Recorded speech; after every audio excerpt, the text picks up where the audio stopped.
A lot of coaches and creators will spend the next 12 months posting every single day, growing their following, getting more reach, more views, more followers, and some at the end of it all will have made $0 online. I used to think the audience was the business, but I was wrong. And today I'm going to show you exactly what the difference is and how to fix it, whether you're just starting or you've been growing for years and you still can't figure out why the money isn't matching the amount of work you've put in. When I first started building online, I did what everyone told me to do. Post consistently, show up every day, grow your following, be everywhere. More content equals more opportunity. And I did that. I grew, I hit follower milestones. I got that dopamine hit every time a video performed well. I told myself I was building something. But I remember sitting down one month and actually looking at the numbers, looking at my revenue. And I felt this sick feeling in my stomach because the numbers didn't match. I had a solid following, I had real engagement, people were watching and commenting and saving my content, but the business wasn't profitable. That was the moment I realized I had been building the wrong thing. I had been building an audience, but what I actually needed to build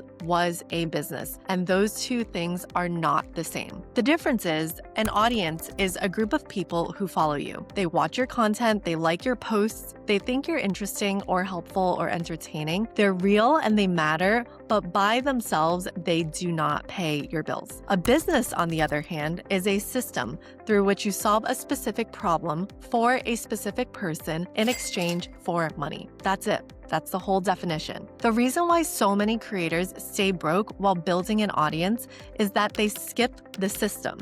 They never get clear on who they're helping, what problem they're solving, and what they're charging for it. They assume that if they just grow big enough, the money will figure itself out, but reality is, it won't. I have watched creators with hundreds of thousands of followers struggle to make $5,000 a month, and I have watched creators with under 5,000 followers consistently making $20,000, $30,000, $50,000 a month. The difference is never the audience size, the difference is always the business model. Let me be really specific here because I want this to be immediately useful to you. A real online business needs 4 things. Just 4. And if you're missing even one of them, you will feel like you're working consistently and going nowhere. The first is a clear, specific offer. Not a vague idea of what you do, but a specific named offer with a specific price and a specific outcome. Not just, I help people build online businesses, but something like, I help creators package their expertise into a signature offer and make their first $10,000 online in 90 days. Do you hear the difference? One is a description of what you do. The other is a promise of what the client gets. The promise is the thing that makes people buy. When I first sat down and wrote out my offer with that level of specificity, the type of person, the problem, the outcome, the time frame, everything changed. My content got sharper, my DMs got more intentional, and my conversions went up. So your offer is the foundation and everything else is built on top of it.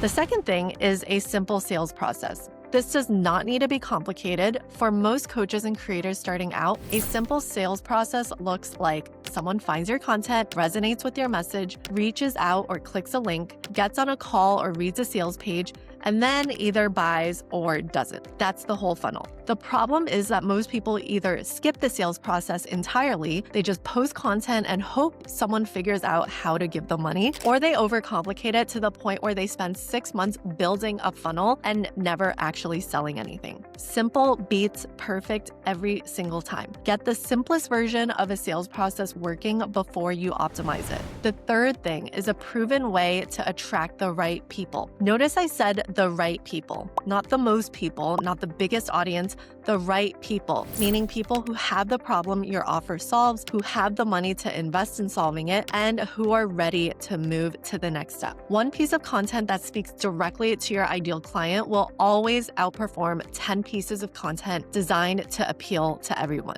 I would rather have 5,000 highly targeted followers who need exactly what I offer than 500,000 followers who sort of find me interesting. interesting. This is where most creators go wrong. They optimize for reach instead of resonance, and then they wonder why their audience doesn't buy. The fourth thing is a follow-up system. Most money in online business is not made on the first contact, it's made in the follow-up. Someone watches your video, they think about it for a week, and then they come back. Or they get on your email list, or they see your offer again 3 months later when the timing is finally right for them. If you don't have a way to stay in touch with the people who are interested, if the only way they can find you again is to randomly come across your content, then you are leaving most of your revenue on the table. An email list is still the single most reliable follow-up tool in online business. It's not dead, it's not old, it is the asset that you own, and no algorithm can take that from you. So now let me spend a few minutes on offers specifically, because this is where I see most mistakes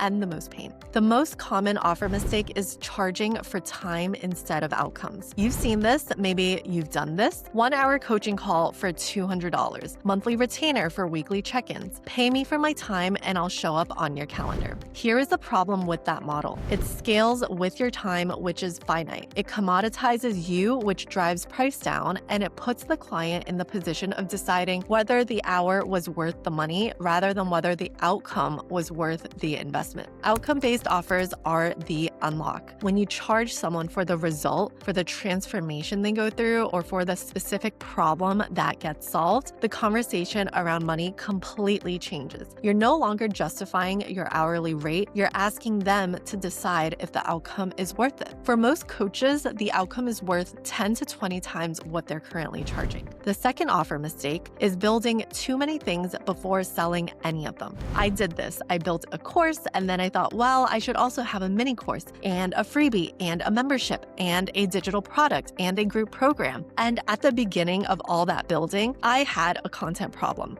not an offer problem. I had so many things that people didn't know what to buy and I didn't know what to sell. So one offer, start with one offer. Sell it, learn from it, improve it, refine it, and then add something else. The third offer mistake is pricing from fear instead of from value. I know this one personally. You pick a price and then immediately second guess yourself. Is that too high? Will people think I'm expensive? What if nobody buys? And here's what I've learned. The people who push back hardest on price are usually the people who aren't your ideal clients. The right person with the right problem at the right time will find a way to make the investment work if the outcome is clear enough and the trust is there. Your price is not just a number, it's a signal, and it tells the market what kind of transformation you're offering and who it's for. Pricing too low doesn't just hurt your revenue, it repels your best clients. Here's what $100,000 coaches do differently. I've had the chance to study a lot of coaches and creators at different income levels, and there are patterns at the $100,000 mark that don't exist when you're making $20,000 or $30,000 a year. Let me share the most important ones. The first pattern is that they have one primary offer they can describe in one sentence. They're not confused about what they sell. They don't have to pause and figure out which offer fits the conversation. They lead with the same thing every single time. They've sold it so many times that they know every objection before the client raises it. Clarity is a competitive advantage. When you are crystal clear on what you offer and who it's for, your whole business gets simpler and more profitable. The second pattern is that they prioritize selling over growing. They're not waiting to grow their audience before they try to make money. They sell first to the audience they already have, to the people who already follow them, to people in communities they're a part of. They don't wait for permission from the algorithm. The money teaches you what the market wants. If you're only growing and not selling, you're doing the expensive part without the feedback loop. The third pattern is that they've made peace with selling. This one is subtle, but it's important. A lot of coaches feel weird about selling. They feel like they're being pushy or annoying. They apologize for their prices. They soft sell everything. The $100,000 coaches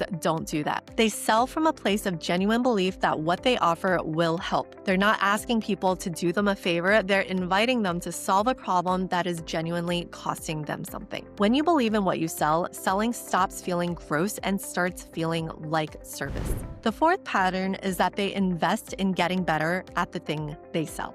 They're not just marketing themselves, they are obsessed with results and refinement. They track outcomes, they case study their clients, they refine their methodology, they get better at the actual coaching or the actual teaching, not just at promoting it. This is the thing that builds a reputation that outlasts any algorithm. When people get results, they talk about it, and that word of mouth compounds in a way that no ad budget can replicate. I want to be practical for a minute because I know how easy it is to listen to this kind of content and feel inspired and then go back to doing exactly what you were doing before. So here's the most impactful thing you can do this week, regardless of where you are in your business. Write down your offer in one sentence using this structure. I help specific person achieve specific outcome in specific time frame or way. Write it down. Don't just think it, write it down. And then read it out loud. If it feels vague when you say it, then it is vague. Keep refining until it feels specific enough that you could say it to a stranger and they would immediately know that it was for them. That single sentence is the most important thing in your business. It's the filter through which every piece of content, every conversation, every decision gets run. Does this support the offer? If yes, do it. If no, let it go. Once you have that sentence, the second thing to do this week is send it to 5 people who already know you or who might know someone who fits that description, and ask them directly if they know anyone who would be a good fit for a conversation. Not a pitch, but just a conversation, a genuine, no pressure conversation about whether you can help. 5 people, 5 messages this week. And now I want to talk about content because I know some of you are thinking, okay, but I'm a creator. Content is still important. And you are right, content matters, but let me reframe how you think about it. Content is not the business. Content is the invitation into the business. Every piece of content you create should do one of 3 things: either attract new people who are the right fit for your offer, build trust with people who already follow you, or it should directly move people towards the offer. If a piece of content doesn't do at least one of those 3 things, it might be interesting or entertaining, but it's not serving the business. This doesn't mean every video needs to be a sales pitch, and it doesn't mean you can't share personal things or funny things or travel-related things. It means you're intentional and there is a reason for every piece of content you create. You know why you're making the content, and you're not just posting to feed an algorithm or be on the content creation hamster wheel. The content that consistently works for coaches, creators, and online service providers follows a simple structure. It opens with a problem the ideal client is feeling. It teaches something genuinely useful that relates to that problem, and it closes with either a belief shift or a call to action to the next step. The open hooks the right person, the teach builds the trust, and the close creates the next step. When your content does that consistently, it's not just building an audience,